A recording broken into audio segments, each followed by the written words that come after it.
Well, hello there, good sir. How you doing? Nice to meet you, mate. You well? You as well, man, yeah. What a tasty little car. Thank you very much. I've always loved these. The only reason I went for it is it kind of ticked every single box. It was cheap, ULEZ compliant, fun to drive, and makes a great noise. Did you put an exhaust on? You obviously that's not a standard exhaust. Yeah. So all it was is a fabricator friend of mine. Yeah. I said, can you do something about the back? Oh, got rid of the resonators. Yeah, because it had a Super Sprint back box on it. Yeah. So I went, all right, and he's literally just welded a Y onto the back of the pipe, and at 3,500, it sits at 98 decibel. It's wicked, mate. What motor's in it? 3 litre M52. M52 is it? So she's pretty bloody good. So my favorite car of all time, and my love for BMW started when I had an E36 M3. I picked it up when I was 19 in Canada from the dealership when like the E46s were out. So it just sat there. It was like a historic car, but it was such a clean model. Had 30,000 kilometers on it. I then, being 19 and not knowing how to drive really, spun it out into a Pole. Oh, for goodness sake, Neil. Bimmer Sport Automotive in Canada, who's like the craziest BMW shop in Canada. Yeah. They rebuilt the whole thing, fixed the A-pillar, everything, supercharged it, roll caged it, became my drift car. So, amazing. Mate, I miss that car every day. Oh. But this is kind of this is a bit, well, this is newer, but this is more the E46 era, isn't it? No. Oh no, it's E92. It's E90. E90? Yeah, it's an E90 underneath. Oh, cool, man. That's wicked. 6-speed manual box and a naughty engine. Good on you, mate. Can't go wrong. But well, today, so yes, sir. I as I mentioned to you, I've got this really shitty YouTube channel. I think I've got like 25 followers. I love every one of them, but it's better than one. We do love every single one. We love every single one of them. But today, we are going to be doing headshots of you. Sick. Portrait of you, an environmental portrait somewhere special. And I've got such a surprise for you. I'm looking forward to Honestly, I don't my like... appetite is peaked. When I told my wife, she was like, yes.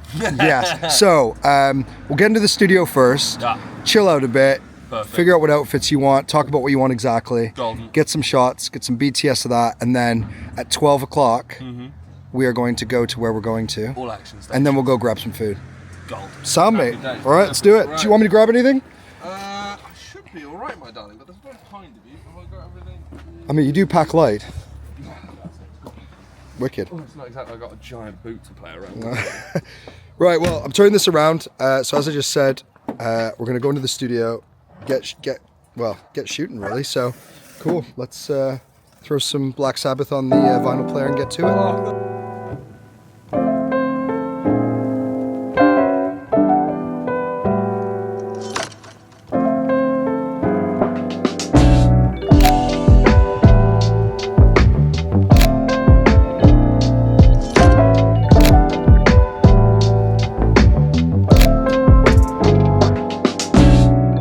Right, so first couple headshots of Thomas are in the bag, and they look wicked. You have made me look incredibly beautiful. I mean, come on. So today, for this setup, I've talked about in videos before, continuous light, just because it makes everything nice and chilled. And in this room that's small, I can control the light really well. And then I've got a lovely big reflector here, which Thomas is kind of holding up against himself, towards himself, to reflect the light. Because with headshots, I'm only shooting, where's your head? Here, down to about there. So you won't see it. So works really nice, adds a bit of a fill, as Thomas is demonstrating. Adds a bit of a fill and just gives you that kind of overall exposure that you really need on a face. Helps fill in some of the shadows. Really, really cool, really easy. Every photographer should have a reflector. They are awesome. Anyways, gonna do a couple more shots now, a couple different poses. Maybe some of Thomas standing up as well. And then we are going to go and do the big surprise I have for him, which I cannot wait for. I'm buzzing for that. Then we're gonna come back, outfit change, and do some more shots. So full day. It's gonna be a great day. I'm loving it already. Do you know what? Just have a little like a tiny bit. So this is the hottest chip. Oh, that smells hot. It is hot. Neil, just do what you normally do. You put your bloody mouth and swallow. Oh my god. Holy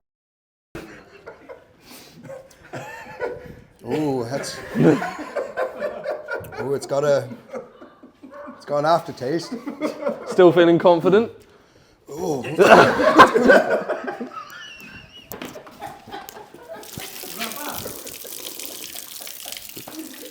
I don't even know where that water comes from.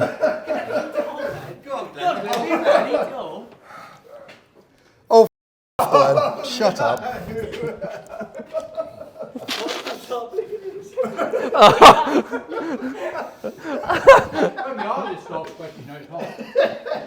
Where's that from?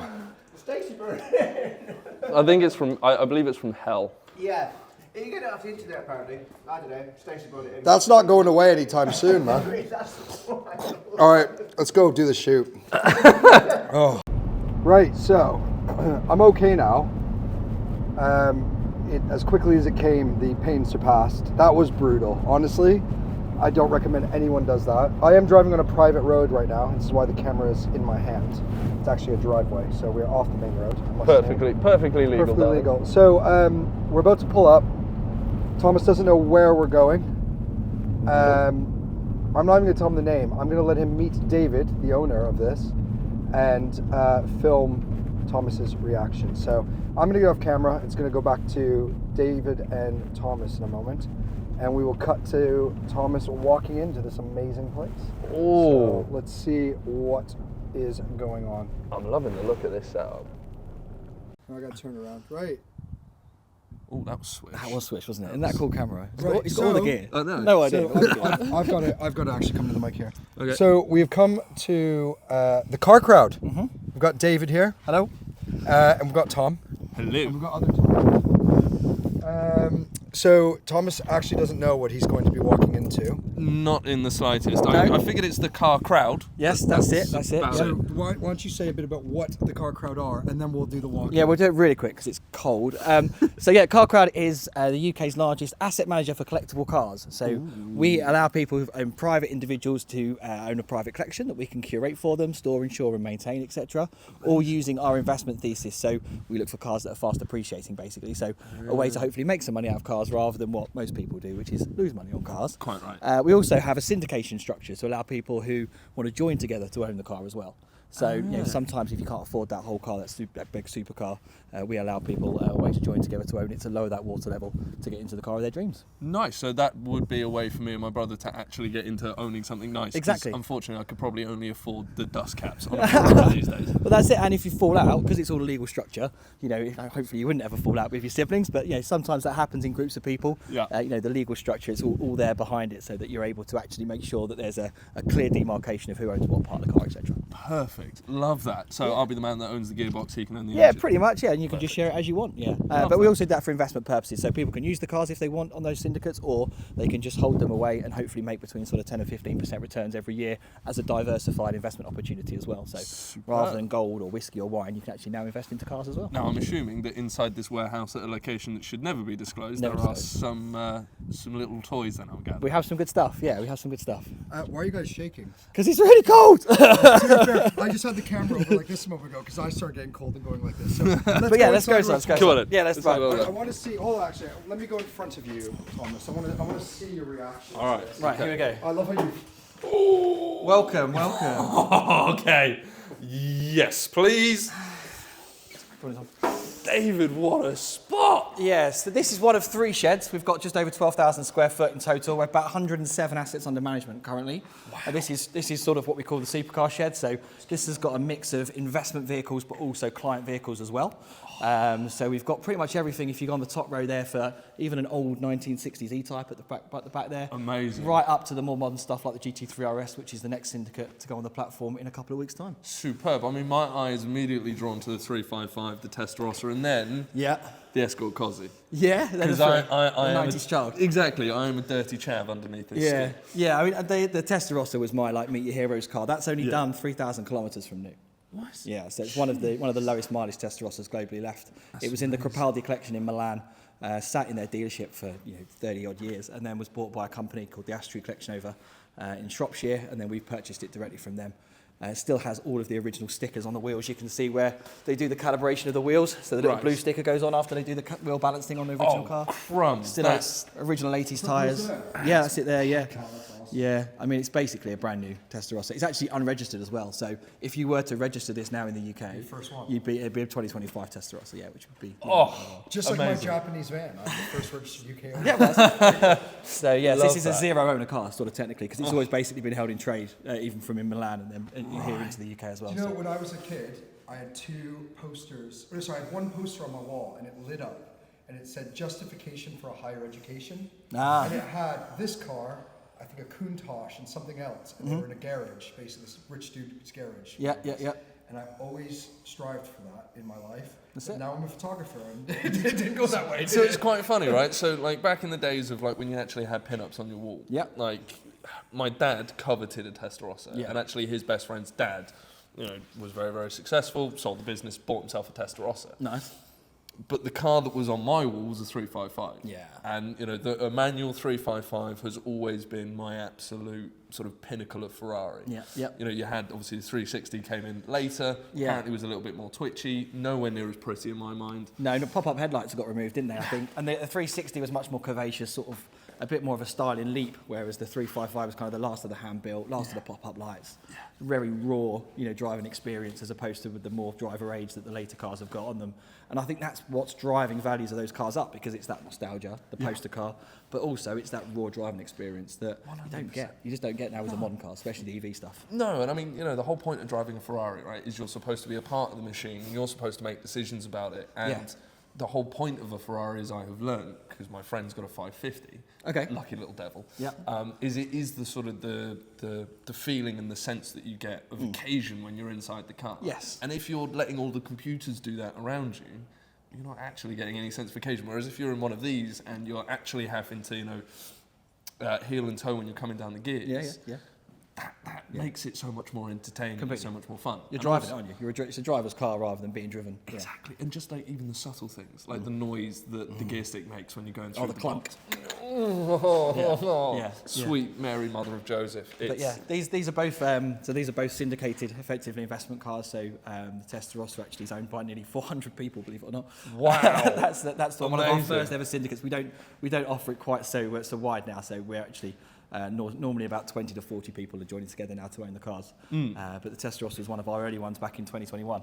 Well, it's basically the perfect car to syndicate, right? Because everybody is now really turning their eyes to the 80s Ferraris. For years, everybody was always looking at the 60s Ferraris. Yes. And they are now well out of reach of even yes. the super wealthy. Yes. And, I know a guy who's got a Testarossa, a guy called Merlin McCormack, Duke of London, lovely guy. You know Merlin? Yeah. Yeah.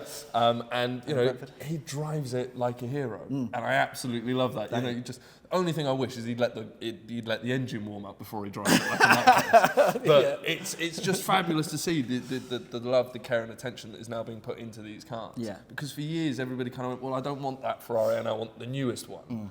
And now, as we were saying, where they've lost that experience, they're like, actually, I kind of want one of the last hurrahs if I can. Yeah, and someone's got to preserve them. I think the other thing, obviously, these cars aren't driven a lot, but we do cars and coffees, we do open days, so we do allow people to come around and see them. And I think you almost have to have a certain number of people that are preserving them as they were, so you can see what an original Testarossa looks like. Yes. Because obviously as you use them, parts fall off and things kind of have to be replaced. I don't know if this is open. Just quickly. I'll quickly open it and just show you how original, under the engine bay, for example. Because this is correct me if I'm wrong, but it's a flat 12? Yeah, they sort of call them sort of a flat 12. It's it's still actually a V12, but it's actually very sunken. Yeah, very, very sunken. So Yeah, it's basically it's a flat boxer style engine. How clean is that, though? But it's it's a fact. This is basically if you wanted what does a factory Testarossa look like? This is kind of where you'd be. I mean, you can see how clean it is. This is also Class C certified as well, so all the parts are documented with the numbers, etc. Wow. So it technically becomes a kind of reference point for what Testarossas are. Yeah. And although I love cars and I want to use them every day, actually having some that you can preserve the history of is quite important as well. 100%, especially one that's as iconic as this. I mean, this is basically it was this or the Countach in the 80s. Yeah, and interesting values. I mean, Countach is now $500,000 plus. Testarossa's still hovering really good. Low ones like these are sort of 200 to 250k. So we're feeling like there's starting to be a real, like you said, a buzz about the 80s Ferraris. And hopefully they'll start to see that trajectory of prices go up. Amazing. So Miami vibes. Yes. If you had a white John one. Johnson. Yes, exactly that. I mean, He had a white one, didn't he? He did indeed, yeah. But also Wolf of Wall Street. I mean, this was also, you know, this flicks between white and red in Wolf of Wall Street because he starts driving a white one, I think, and then he says, actually, no, mine was red, and then Yes. goes off into the red How one. did the countach scene in Wolf of Wall Street make you guys feel? I think it's actually hilarious that the damaged car was actually sold for more than the non-damaged car. Yeah, because it's now got some provenance Got with some it. provenance. Yeah, it's way. that That's cool. famous movie scene. I did cry. I was quite angry when I saw that. It was like in James Bond Skyfall when they shot up the DD5. I was like, I'm going to murder somebody for that. That was awful. And can we just really quickly, because I photographed this the other day, and I know on Sunday Yeah. I'll take a couple more shots. Can we just talk about my favorite car? Yep. Of course you car can. that I've always wanted. 996 GT3 RS. GT3 RS. Yeah. Because it is new to the collection. No, well, it's going to be, yeah. So launching in a couple of weeks' time, this will be a syndicate. So these cars have seen around about 15% increases in values for the last 3 or 4 years, but we feel like they're on a trajectory to go much, much higher because they were never released in the States. So this is known as the Forbidden 911 in America. There's loads of YouTube videos and stuff if you search it. Because they had the roll cage and the American crash safety laws and emissions laws back in the early 2000s were so strict, Porsche couldn't redesign this enough to be able to launch it into the US. They couldn't pass the tests. Seems a bit it was bizarre. banned. Yeah, so there's pretty much none, I don't think, in North America. If there is, there may be 1 or 2 track cars, but they never received a full allocation. So only 682 units ever made. Right. And now you've got what will be 50 million petrol heads in North America wanting one. So that demand, and that opens up when the car hits 25 years old in 2028. Ah, yes. So no, we're only 3 years away now. So we're in the situation where actually this makes a really good investment case. Buy it now, hold it for a couple of years, and then obviously wait for the appreciation to take hold when the American market opens up. Well, I think even with the 996s, just in general, they are starting to appreciate quite heavily. I mean, when they first came out with the fried egg headlights, a lot of people, including myself, were very angry with it. Yeah. But it has actually. They've aged very, very well. Yeah, they are beautiful, I think. And because they only came in 2 colours. 2 colour. This was with the red decals or the blue. That's it. Yeah, my friend who actually got me into cars, he had the one with blue on them. Did he? Yeah. Rarer on the blue. Yeah. Yes. So, yeah. I think it was only something like 25 or 100 were in the UK. In the UK, yeah, that's right. Very rare. Yeah, there's only 130 of right-hand drives in general, so there'll probably be 30 or 40 in blue, and the rest will be red. So really low numbers. And as you say, first GT3 car. The GT3 was the first time it ever happened in the 996 series. So they did the GT3, obviously the 0.1, the 0.2, and then the RS is in the 0.2. Yeah.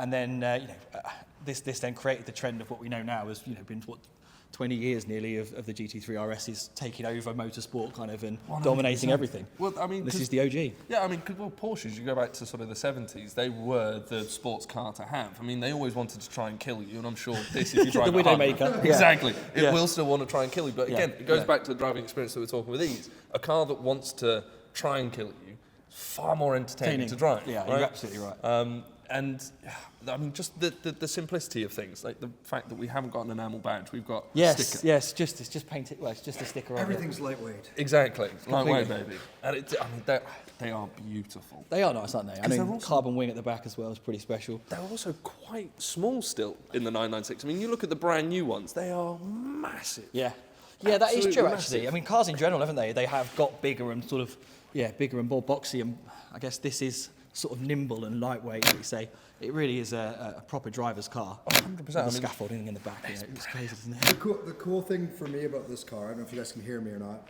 You're still shaking. It's still cold. It's still cold in here. Where's the heating, mate? We've got to go in there in a second. You have all the telemetry, don't you, for the engine and everything on it? Is that? Yeah, that's right. So with these, they have what they call a rev range report. So it's quite critical. Obviously, most of the GT3 RSs that ever came to production went straight out onto the track. Right. Because they were track cars. That's what they were made for. So finding one that hasn't been abused to nearly 1 inch of its life is actually quite difficult. Yes. With these, we've restudied the rev range reports that we get on all the ones that we inspected, and this one has never been out of the first gear rev range, like as in never been over revved in any gear. Wow. And that's quite a rare thing to find, which means we know it's been looked after, full service history, etc. There's no pitting or damage on the wheel arches that you get from tracked cars. Yeah, because of all the brake dust and the all brake that dust jazz. and stuff. Yeah. Yeah. So it's not just about finding one of the 682; it's about finding the right one of the 682. Of course. In order to kind of maximise that appreciation. Well, I was about to say, yeah, exactly, because at the end of the day, you are running an investment business here, and what's the point in buying something that's just only going to sit there at the same money or kind of only a little bit go up? You want something that actually, pays dividends in the long long run. That's exactly right. That's exactly it. And for us, it's people that are passionate about these cars that want to diversify away from stocks and shares and some of the other stuff that maybe doesn't quite capture their imagination. They have a good understanding of these things. We can bring them some of the really good opportunities with our data kind of approach behind it, and they can diversify into a real world asset that is scarce and is hopefully got a good recipe for appreciation. It's just And there's everything. You've got the V10. Audi R8 manual Is that again. the one I shot? That's the one you shot, yeah. Manual V10. Manual V10. So that's again one of the last of the big engines with the manual gearbox, similar engine to the Lamborghinis. Sounds immense. They are lovely. This is sort of what we call the Iron Man specs. They're very similar to the one that Robert Downey Jr. drove in Iron Man as well. So this one's got some things like the DMX wheels on it, so slightly more trick as well. I was about to say, because they look a little bit newer than the car, though. Yeah, they are slightly, they're a couple of years newer, but again, it's kind of making sure you buy the right spec of the car, so you get the carbon blades and stuff, and that we do all that research to find a kind of one that's really going to be good on the appreciation, but also potentially when we've tried to come to sell it, you're going to be able to have more people clamoring over it, which also helps the price. And I think that's a very important thing that you touch on there. The spec of a car actually makes a massive difference. I mean, because if you look at like a Bogo spec R8, they can look a bit naff. They just look like a big TT. Whereas this one, as you say, with the carbon fins, and then you've got the right wheels on it. It's manual. It's a V10. It ticks all of the right boxes. That's exactly right. I actually think this was the prettiest R8 they ever I made. think so, the Mark 1, 100%. I think afterwards they started getting a little bit ugly, and I remember when these were probably one of the first cars with sort of LED running. That's it, they look great, didn't they? Oh, they look so good when it came out. Sorry for Audi then. Yeah. No way. So with the LED, this was the first car they appeared on. Obviously now they do them on all of their models now, but that's the first one they appeared on. And it's crazy, these cars are now 15, 16 years old, so they've got to the bottom of their depreciation curve. You're picking these up for less than 60k. Yeah, I was about to say, because a whole lot of car. I was genuinely, me and my brother were looking at buying a V8 Yeah. manual. I mean, that's 40k, right? Yeah, exactly. And we're like, what's wrong with, what's Yeah, the catch here then, guys?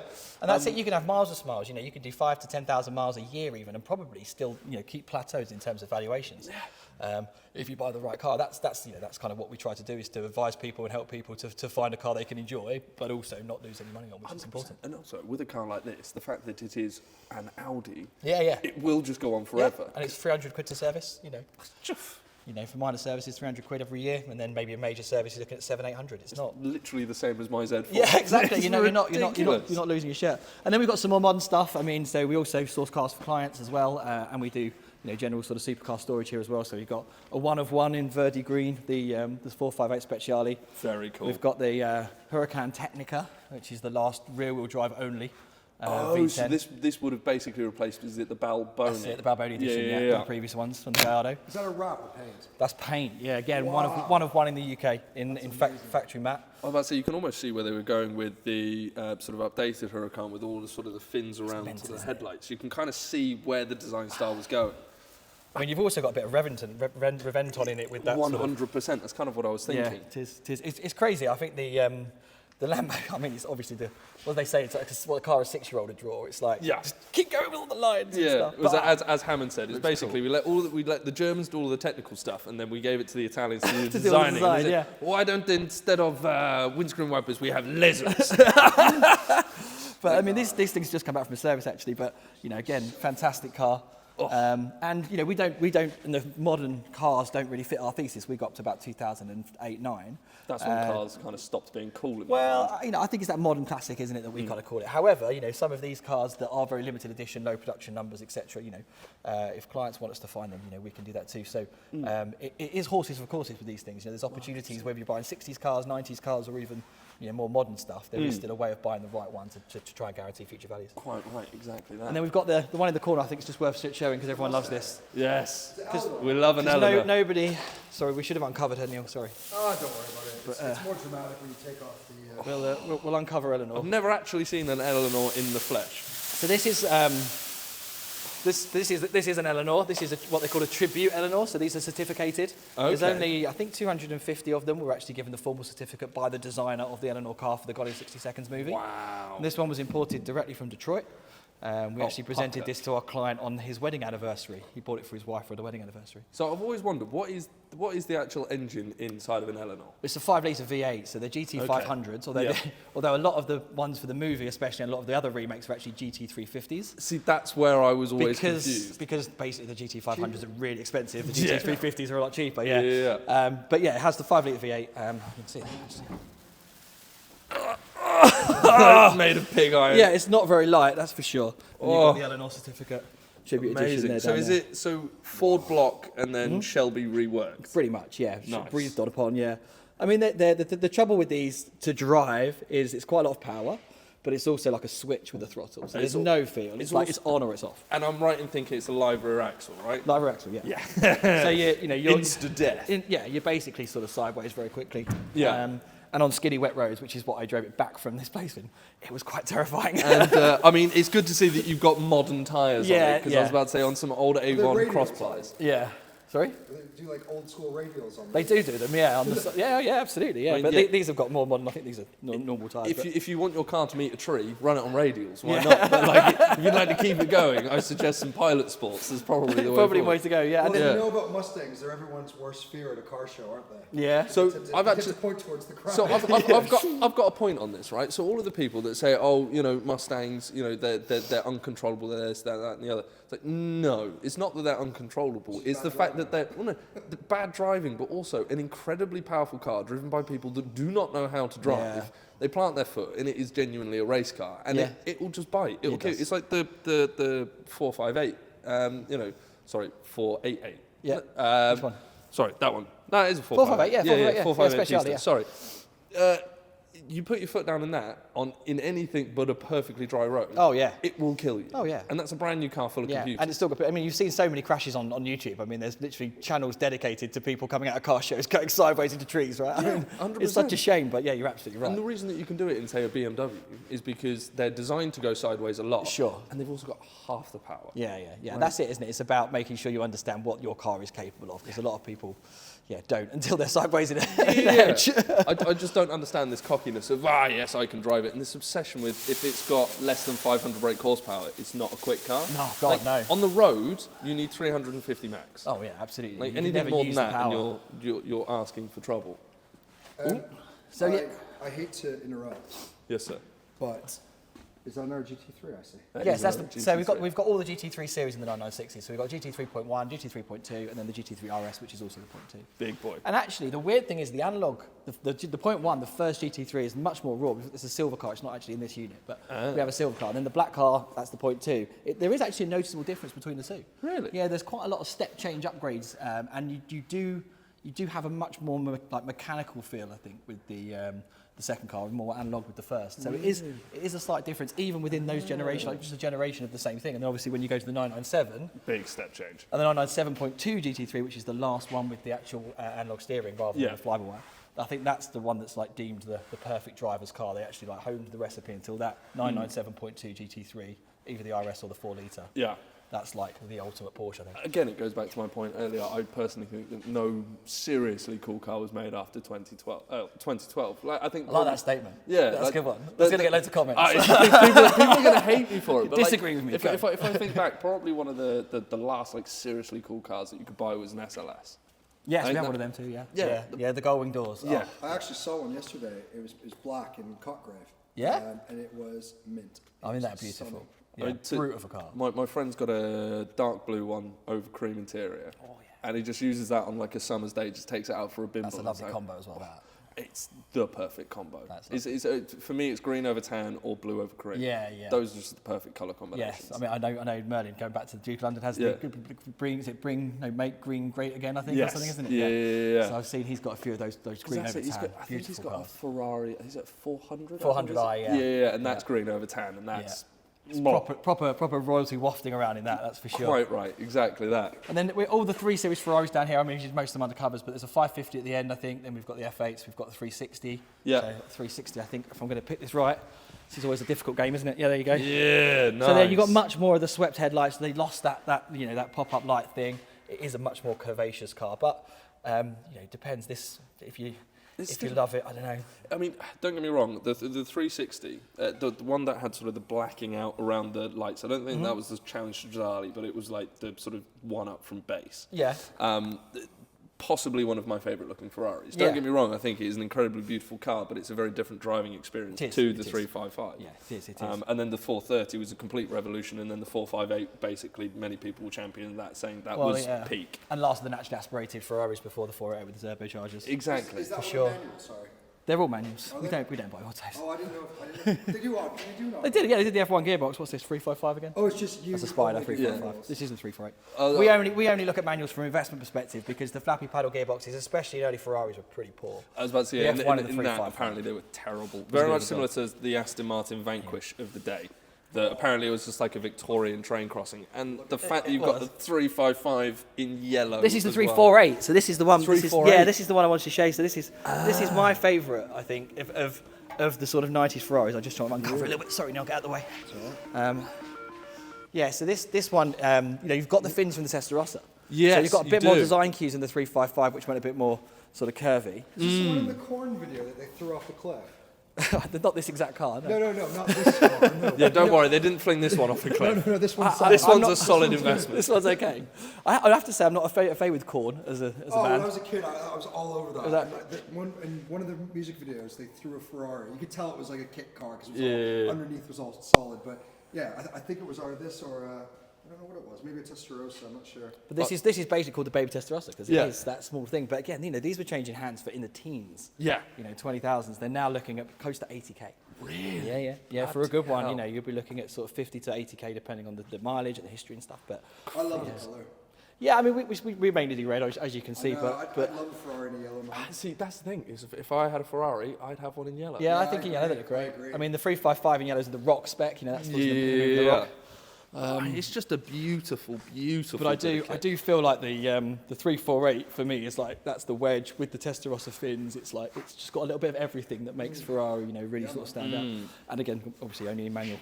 And it's a very nice number plate on it as well. Well, yeah. Apart from he's got the numbers wrong way around. It should be 348, not 384. Oh, so you got to look at it so really close. quickly and then walk away. Exactly. There's my dyslexic brain just doing wonders. You just correct it yourself. I guess didn't the you? 348 wasn't available, and that's I guess that's Very why he true. chose it. But yeah. Very true. Well, I'm going to cut this so it's not too long. What we're going to do now is, as I switch around. We've got 2 more sheds to go, yeah, Neil. What's that? No, I'm joking. Is there more to go? 2 more sheds. No, I'm joking.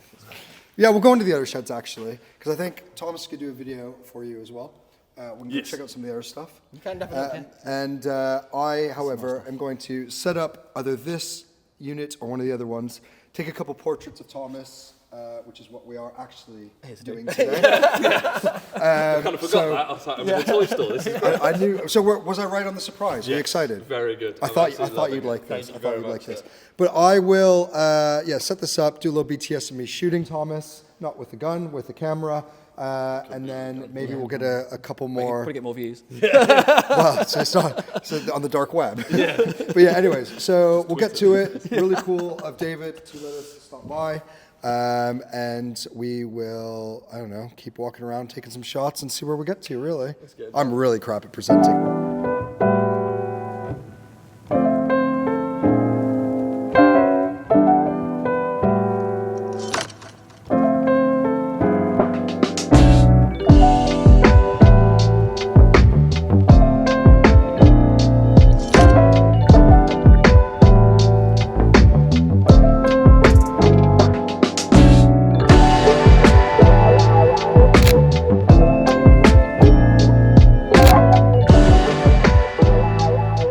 Caffeine machine. Do you want a caffeine machine first on the way home? Yes, I think so. Get a coffee, and that will spur me on for the next hour and a half, 2 hours to get home. Is it BMW night?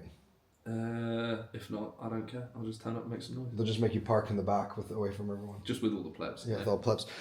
Wicked, it was good fun. Dude, No, actually give me a bring it in. Nice YouTube hug. absolute pleasure. And I will see you guys in the next video. I don't know off the top of my head what I have coming up. Oh, Monday. Next video, I've got Elliot, who I started this series with. He's coming back from Amsterdam. You'd love Elliot. He's a cool dude. Nice. He's the one that's opening the restaurant, and he's got the men's circles that he runs for mental health and talking and everything. Amazing. So he's coming back. We're meeting up with him and another guy that he's friends with that I've now been introduced to. So yeah, lots of cool stuff coming up, and then some really cool shoots coming up. So thanks for being on this video today. I actually just gave a thumbs up. I'm a bit worried about how my stomach's going to be after that chip challenge later on, but you roll with the punches, don't you? And before Neil forgets, don't forget to like and subscribe. This dude is an absolute legend. Yeah. And before I forget, as you were, ladies and gents. Oh, before he goes though, Oh, you should follow his stuff. Like, you know, very kind. tell him about it. So That Guy Gray on all channels apart from TikTok. That Guy Gray 95. Got some interesting things hopefully coming up with this chat on the odd YouTubes, but predominantly Instagram or TikTok. Well, he's a lot more famous than me on those platforms. So let's get my following from 25 to 26. That would be wicked. Let's do that. Love you all. Bye.